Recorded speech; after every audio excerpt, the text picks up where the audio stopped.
Bonjour à vous, c'est Josué. Et dans cette vidéo, nous allons voir ce qu'un chrétien doit faire pour ne pas exposer sa vie à Satan. C'est-à-dire, si vous êtes un chrétien, comment faire pour que les autels sataniques, les malédictions générationnelles, toutes les attaques du diable ne puissent pas avoir de l'effet sur vous. La première chose que vous devez comprendre, c'est que le chrétien qui vit selon le monde expose sa vie au diable. Qu'est-ce que ça veut dire? Ça veut dire qu'un chrétien, tout simplement, qui vit comme les gens du monde, qui marche comme les gens du monde, qui parle comme les gens du monde, qui fait les choses comme les gens du monde, il est en train d'exposer sa vie. Chaque fois qu'un chrétien vit selon le monde, il est en train de dire à Satan, détruis ma vie. La Bible va raconter l'histoire d'un homme qu'on appelle Démas. Vous savez, Démas, c'était l'un des collaborateurs de Paul. Donc c'était un pasteur, il marchait avec Paul. Il accompagnait Paul partout. Mais la Bible va dire quoi? Que Démas va abandonner Paul pour les choses du monde. Donc c'est qu'à un moment donné, Démas va aimer les choses du monde. Et qu'est-ce que Démas va faire? Démas va aller dans les choses du monde. Et l'apôtre Paul va dire que ce qui va arriver à Démas là-bas, il va souffrir. Parce que, écoutez, la Bible dit quoi? La Bible dit le fruit du péché, c'est la mort. Vous savez c'est quoi un fruit? En fait, le fruit, c'est la résultante de quelque chose que vous cultivez. Je vous prends un exemple. Lorsque vous prenez une orange, un oranger plutôt, si vous ne l'arrosez pas, si vous ne l'exposez pas au soleil, il ne va jamais produire du fruit. Un arbre qui produit du fruit, ça veut dire que vous l'avez cultivé. En d'autres termes, un chrétien qui vit selon le monde, la résultante de ça, c'est la mort. Ça veut dire que c'est la destruction. Prenez par exemple le cas de Saül. Saül, c'était le premier roi d'Israël. Donc le tout premier roi d'Israël. Le gars, c'était un gars bien. Il aimait Dieu. Il marchait avec Dieu. Mais la Bible dit qu'à un moment, Saül va commencer à se détourner de Dieu. Il va commencer à vivre comme les gens du monde. Parce que vous devez comprendre que Israël, c'est la nation de Dieu. C'est vrai que nous sommes des chrétiens, nous sommes le peuple de Dieu. Mais avant que les chrétiens n'existent, le peuple de Dieu, c'était les juifs. Écoutez, vous pouvez aimer ce que je dis, vous pouvez ne pas aimer ce que je dis. Oh. C'est la vérité. C'est la vérité. C'est pour cela que vous allez voir que les juifs ont une place privilégiée dans le cœur de Dieu à cause de Abraham. C'est même pas parce que ce sont forcément des meilleurs, ils sont mieux que les autres, non. À cause de Abraham, Isaac et Jacob. Dieu a dit, à cause de Abraham, Isaac et Jacob, il a dit, les descendants de ceux-là, il va les bénir. C'est pour ça que vous allez voir que beaucoup de gens aujourd'hui détestent les juifs, mais en réalité, c'est la jalousie. C'est juste la jalousie. Sinon, les gens, ils n'ont rien fait. Il y en a, ils n'ont rien fait de mal, mais c'est juste la jalousie. Donc, c'est ça qui s'est passé. Parce que Dieu avait donné au peuple d'Israël, au peuple juif, et même encore aujourd'hui, des règles. Et Dieu va leur dire, les règles que je vous ai données, vous ne devez pas vivre comme les autres peuples. Ne vivez pas comme eux. Ne vivez pas comme les Égyptiens. Ne vivez pas comme les Amoréens. Ne vivez pas comme les Moabites. Mais mes règles là, respectez ça. Et Saül, il respectait ça. Mais quand Saül a commencé maintenant à vivre comme les autres peuples, par exemple en Israël, la prostitution était interdite. Mais il a commencé à mettre des prostituées. En Israël, les marabouts étaient interdits. Il a commencé à mettre des marabouts. Qu'est-ce qui s'est passé? Satan a commencé à détruire Saül. Prenons le cas de Salomon. Salomon, c'était le roi d'Israël. C'était un roi d'Israël, l'homme le plus sage, le troisième roi d'Israël. Donc il y a eu Saül, après il y a eu David, et après David, c'était Salomon. Et pendant que Salomon cherchait la face de Dieu, pendant que Salomon marchait selon les principes de Dieu, Israël a prospéré. Israël a prospéré. La Bible dit que l'or, c'était devenu comme des cailloux. L'or, c'était... À l'époque de Salomon, écoutez, c'est peut-être difficile à croire, mais à l'époque de Salomon, dans son royaume, il n'y avait pas de pauvres. Il n'y avait pas de pauvres. C'est-à-dire que le gars a détruit la loi économique. Il a détruit la loi économique. Mais qu'est-ce qui va se passer? Salomon va commencer à épouser les femmes. Oh, les femmes. Mes frères, là je m'adresse surtout aux hommes. Faites attention. Faites attention. La femme est puissante. La puissance de la femme, ce n'est pas les muscles. Je vous dis la vérité. La puissance de la femme, ce n'est pas les muscles. Donc, Salomon va épouser des femmes. Et qu'est-ce qui va se passer? Ces femmes-là vont détourner son cœur de Dieu. Et il va commencer à adorer des faux dieux. Les gens, vous n'êtes même pas conscients de ce que Salomon a fait.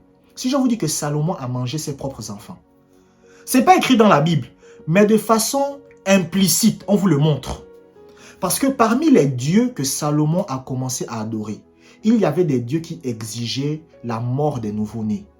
Donc, c'est-à-dire, il y avait par exemple des dieux comme Moloch. Moloch, c'était un dieu qui exigeait les premiers-nés. Donc, vous tuez le premier-né et ensuite vous le mangez. Et Salomon a fait ça. C'est là que Dieu a dit que tu es malade dans ta tête. Donc, toi, au lieu de m'aimer, tu commences à aller dans les abominations comme ça. Ce qui va se passer, c'est que tu vas perdre tout ce que tu as. Et c'est ce qui s'est produit. Le royaume d'Israël a été divisé en deux. Donc, c'est ça que vous devez comprendre. Un chrétien qui vit selon le monde, il est en train de détruire sa propre vie. Même s'il va à l'église, même s'il porte une Bible, même s'il dit qu'il est chrétien, à partir du moment où il vit comme les gens du monde, Satan va le détruire. La deuxième chose que vous devez comprendre, c'est que Satan est l'auteur du mal. C'est-à-dire, tout ce que vous voyez qu'il y a de mauvais sur terre, tout ce qu'il y a de mauvais qui arrive sur terre, c'est Satan qui en est l'auteur. Les catastrophes naturelles, les nouvelles maladies, les guerres. Mais écoutez, même quand il y a des guerres, qui inspire Satan plutôt, Satan, c'est qui inspire les hommes à faire des guerres? C'est Satan. Quand vous voyez quelqu'un, par exemple, il dit, bon, moi je vais aller faire la guerre dans tel pays. Qui les inspire? C'est Satan qui les inspire. La Bible dit, par exemple, que lorsque Judas était avec le Seigneur Jésus-Christ, la Bible dit que Satan va inspirer à Judas de trahir Jésus. C'est pour cela que quand Judas va trahir Jésus, à la fin, il va se rendre compte, mais qu'est-ce que j'ai fait? Il va aller devant les pharisiens, il va jeter les pièces d'argent, il va dire que non, ce que j'ai fait, c'était mal. Pourquoi? Parce que le moment là où il a fait ce qui est mal, là, il était inspiré par le diable. C'est pour cela, parfois, il y a certains hommes, vous allez au boulot, vous voyez votre secrétaire, elle a des jolies rondeurs, des jolies fesses, des jolis seins. Et il y a une pensée qui vous inspire, couche avec cette femme. Vous couchez avec la femme. Et quand, c'est-à-dire vous couchez avec votre secrétaire. Et quand votre épouse découvre ça, vous mettez les mains à la tête. Vous dites, qu'est-ce que j'ai fait? Qui vous inspire? Satan. Donc vous voyez que c'est comme ça que Satan agit. Tout ce que vous voyez qu'il y a de mal. Maintenant aussi, il ne faut pas mettre toute la faute sur Satan. Parce que la Bible dit que Satan nous tente par rapport à notre propre convoitise. Par exemple, si vous aimez les femmes, Satan va vous tenter avec les femmes. Mais si Satan sait que vous n'aimez pas, bon, vous, ce n'est pas votre truc, Satan ne va pas vous tenter avec ça. Satan va vous tenter dans le domaine qu'il sait que vous aimez. Moi, par exemple, Satan ne peut pas me tenter dans le domaine de l'alcool ou de la cocaïne. Il sait que moi, je ne suis pas dans ce genre de choses. Mais si, par exemple, Satan sait que, voici un chrétien, à l'époque, il aimait la cocaïne. Qu'est-ce que Satan va faire? Satan va le tenter dans ce domaine-là. Donc, bon, maintenant, ce que vous devez comprendre, c'est que tout ce qu'il y a de mal sur terre, c'est le diable. Les catastrophes naturelles, ce n'est pas Dieu. Le Covid-19 qui est arrivé récemment, ce n'est pas Dieu. Il y a des gens, quand le Covid-19 est arrivé, ils disent, voilà, Dieu a décidé de punir l'humanité, de détruire l'humanité. Ce n'est pas Dieu, c'est Satan. Le seul endroit là où Dieu règne, c'est le ciel. Dieu ne règne pas sur terre. Écoutez, le monde que nous vivons là, Dieu ne règne pas ici. Si Dieu régnait, Dieu n'aurait pas besoin des êtres humains. Mais écoutez, bon, je vous prends un exemple même très simple. Si le Saint-Esprit régnait, pourquoi le Saint-Esprit n'apparaît pas dans votre chambre et vous enseigne la parole de Dieu? Pourquoi? La Bible dit que, écoutez, regardez ce que la Bible dit. La Bible dit, le Saint-Esprit vous enseignera toutes choses. Mais pourquoi le Saint-Esprit n'apparaît pas devant vous? Il prend la Bible et il vous enseigne. Non, quand la Bible dit que le Saint-Esprit vous enseignera toutes choses, ça veut dire que le Saint-Esprit va passer par des êtres humains, comme moi. Donc moi, par exemple, pendant que je suis en train de vous enseigner, c'est le Saint-Esprit qui vous enseigne à travers moi. Pourquoi? Parce que Dieu ne règne pas sur terre. La Bible dit par exemple, dans le livre des Actes des Apôtres, qu'il y avait un homme qui s'appelait Corneille. Et cet homme priait le Seigneur. Il priait, il priait, il priait. Et un jour, un ange va apparaître à Corneille. L'ange va dire à Corneille que va chercher un homme de Dieu qui s'appelle Pierre. Et lorsque Pierre va t'enseigner la parole, tu seras sauvé. Mais pourquoi l'ange lui-même n'a pas enseigné à Corneille l'évangile? Pourquoi le Saint-Esprit lui-même n'est pas venu enseigner à Corneille l'évangile? Pourquoi il demande d'appeler Pierre? Pourquoi? Parce que Dieu n'a pas le droit d'intervenir sur terre sans un homme. Et vous allez même, quand vous lisez la Bible, vous allez voir que quand l'apôtre Pierre va prêcher la parole à Corneille, Corneille va être baptisé du Saint-Esprit.